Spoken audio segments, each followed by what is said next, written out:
नई सुबह पर नजर है मगर आह ये भी डर है, ये शहर भी रफ्ता रफ्ता कहीं शाम तक न पहुंचे। नमस्कार, मैं हूं राजीव और आप देख रहे हैं घूमता हुआ आईना। तो देश ने पिछले 2 साल डर डर के गुजारे हैं। कोरोना का डर, कोरोना से बच गए तो रोजगार खोने का डर, रोजगार बचा रहा तो महंगाई का डर। एक के बाद एक नए नए डर आम आदमी को घेरते रहे। बीमारी, बेरोजगारी और महंगाई के डर तो धर्म और जाति से ऊपर उठकर सबको अपनी चपेट में लेते रहे। लेकिन इस देश में पिछले 7 सालों में अल्पसंख्यकों, दलितों, आदिवासियों, किसानों, मजदूरों और महिलाओं यानी हाशिए के तमाम वर्गों के लिए भी डर के जीने के कई कारण मौजूद रहे, क्योंकि इन्हें एक सुरक्षित और सम्मानजनक जीवन देने की जिम्मेदारी जिस मोदी सरकार पर थी, उस पर अक्सर ये इल्जाम लगते रहे कि सरकार अपनी जिम्मेदारियों को निभाने में नाकाम रही है। विपक्षी दलों के साथ साथ कई बार अदालती टिप्पणियां भी ऐसी आईं जिनसे मोदी सरकार पर उंगली उठी। जनता को तो मोदी सरकार डर से नहीं बचा पाई, लेकिन क्या खुद को भयभीत होने से बीजेपी रोक पा रही है? यह सवाल इसलिए क्योंकि 2014 में जब मोदी जी ने पीएम का पद संभाला था तो 56 इंच की छाती वाला जुमला काफी चल पड़ा था। इसका मतलब यह था कि देश को पहली बार एक बहादुर और हिम्मत वाला प्रधानमंत्री मिला है जिसके आगे दुश्मन थर थर कांपेंगे। लेकिन अभी तो ऐसा लग रहा है कि बीजेपी एक बहादुर प्रधानमंत्री के होते हुए खुद ही खौफ में जी रही है। और जानते हैं बीजेपी का सबसे बड़ा डर, सबसे बड़ा खौफ क्या है? यह डर है सत्ता से दूर होने का। बीजेपी शायद इस ख्याल से भी कांपती है कि सत्ता उसके पास नहीं रही तो क्या होगा। शायद इसीलिए इस वक्त जिस तरह के फैसले बीजेपी के लिए लिए जा रहे हैं वो सब सत्ता पर उसकी पकड़ बनाए रखने की कोशिश करते दिख रहे हैं। तो आइए आज आईने की नजर से पड़ताल करेंगे कि बीजेपी इस वक्त इतनी डरी हुई क्यों दिख रही है। इस डर से निजात पाने के लिए क्या है बीजेपी के हथकंडे?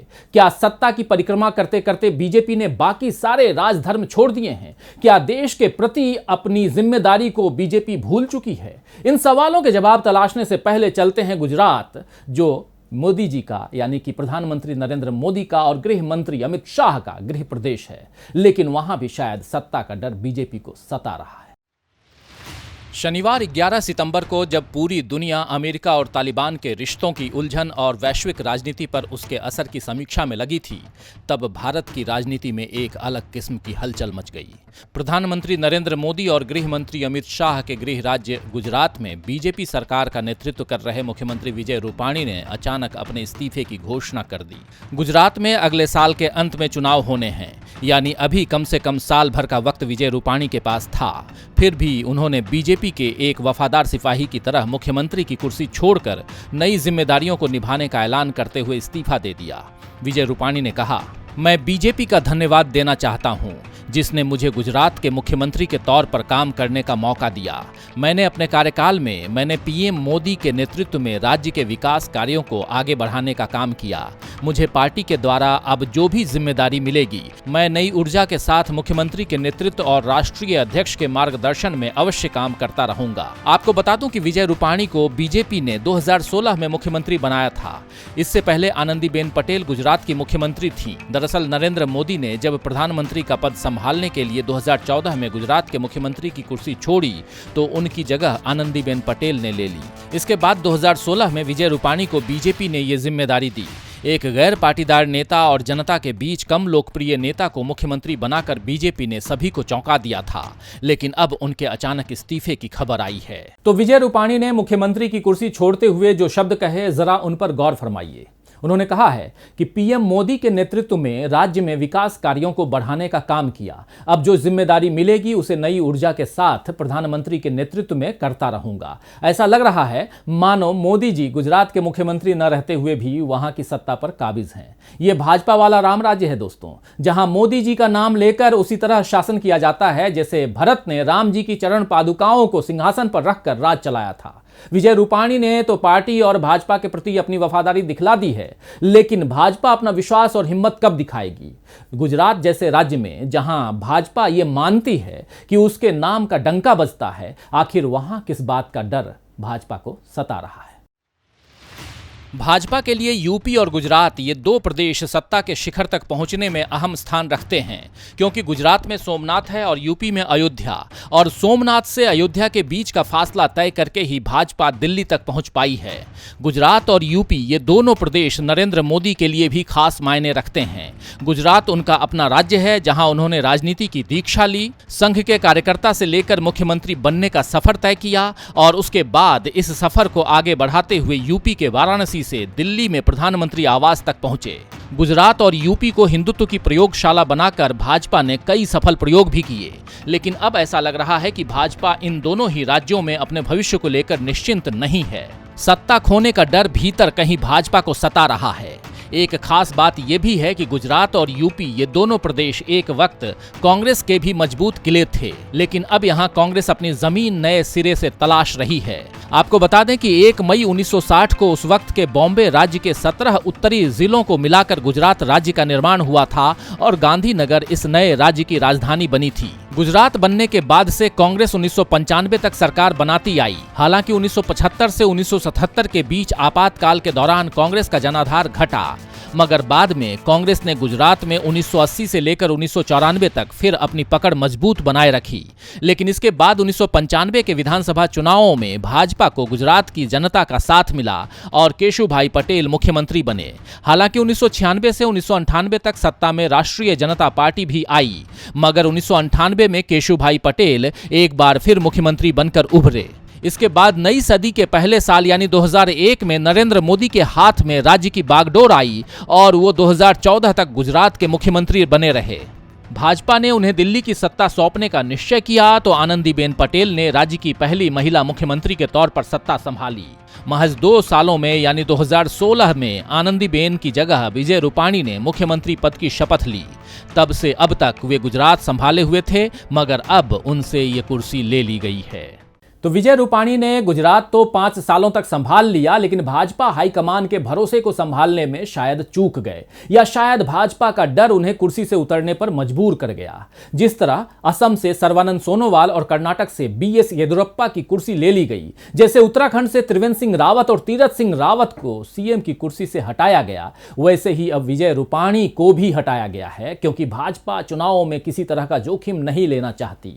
पिछले चुनावों में यानी 2017 में कांग्रेस ने भाजपा को कड़ी टक्कर दी थी। भाजपा ने 182 में से 99 सीटें जीतकर बहुमत तो हासिल कर लिया था, लेकिन कांग्रेस ने भी 77 सीटें लाकर अपने मजबूत होने का परिचय दिया था। कांग्रेस को अपने सहयोगियों के साथ 80 सीटें मिली थीं।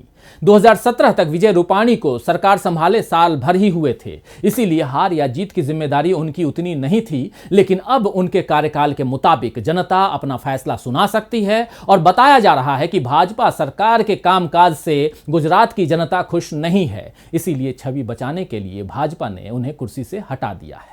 छवि बचाने की यह चिंता गुजरात तक ही सीमित नहीं है दोस्तों, यह डर पूरे देश में देखा जा रहा है। इसीलिए शायद मोदी जी का जन्मदिन बड़े स्तर पर भाजपा मना रही है। अगले शुक्रवार यानी 17 सितंबर को मोदी जी अपना 71वां जन्मदिन मनाएंगे। वैसे तो देश की जनता इस वक्त जितनी त्रासदियों से गुजरी है, उसके बाद किसी नेता के जन्मदिन का जश्न मनाना जनता के जख्मों पर नमक छिड़कने जैसा है। लेकिन भाजपा कार्यकर्ता जनसेवा के नाम पर मोदी जी का जन्मदिन मनाएंगे, और वो भी एक दिन नहीं बल्कि 3 हफ्तों तक इस जश्न को मनाने की तैयारी चल रही है। खबर है कि 17 सितंबर से 7 अक्टूबर तक मनाए जाने वाले जश्न में आम लोगों को नरेंद्र मोदी के तस्वीरों वाले 14 करोड़ प्लास्टिक रहित राशन बैग बांटे जाएंगे। 5 crore thank you Modi ji postcard भेजे जाएंगे और सोशल मीडिया पर इन कार्यक्रमों का भारी प्रचार किया जाएगा। इस दौरान ब्लड डोनेशन कैंप लगाए जाएंगे, मुफ्त हेल्थ चेकअप शिविर लगेंगे, वैक्सीन ड्राइव को तेज किया जाएगा और भी कई कार्यक्रमों का आयोजन होगा। भाजपा इस तरह जन्मदिन मनाने के पीछे चाहे जो भी कारण दे, लेकिन हकीकत ये है कि इस वक्त अर्थव्यवस्था बुरी हालत में है, किसान आंदोलन उफान पर है, महंगाई बहुत ज्यादा बढ़ गई है, और ऐसे में जन्मदिन के बहाने मोदी जी का सिक्का फिर जमाने की कोशिश की जा रही है, जो साफ नजर आ रहा है। तो अपने नेताओं के जन्मदिन पर रक्तदान शिविर लगाना, मरीजों में फल बांटना, जरूरतमंदों की मदद करना जैसे काम पार्टी कार्यकर्ता करते रहे हैं। लेकिन इस तरह 21 दिन तक किसी प्रधानमंत्री का जन्मदिन मनाने की तैयारी भारत में शायद पहली बार हो रही है। मोदी जी के राज में आपदा में उत्सव के इस काम को भी मुमकिन किया जा रहा है। ये सब इसीलिए क्योंकि चुनाव में बीजेपी किसी तरह का जोखिम मोल नहीं लेना चाहती है और हर तरह से छवि सुधारने की कोशिश हो रही है। हालांकि हर बार इस तरह की रणनीतियां काम नहीं आती हैं। जनता जब अपने हक के लिए आवाज उठाती है तो सत्ता को अपना रुख बदलना ही पड़ता है, जैसे हरियाणा में बदलना पड़ा। हरियाणा में बीजेपी सरकार और किसानों के बीच पिछले 28 अगस्त से चल रहे विवाद का खात्मा सरकार के इस आश्वासन के साथ हुआ कि बस्ताड़ा में हुए लाठीचार्ज की जांच होगी और इस घटना में मृतक के परिजनों को नौकरी दी जाएगी। आपको बता दें कि बस्ताड़ा में सरकार के एक कार्यक्रम का बहिष्कार करने पहुंचे किसानों पर पुलिस ने लाठीचार्ज किया था।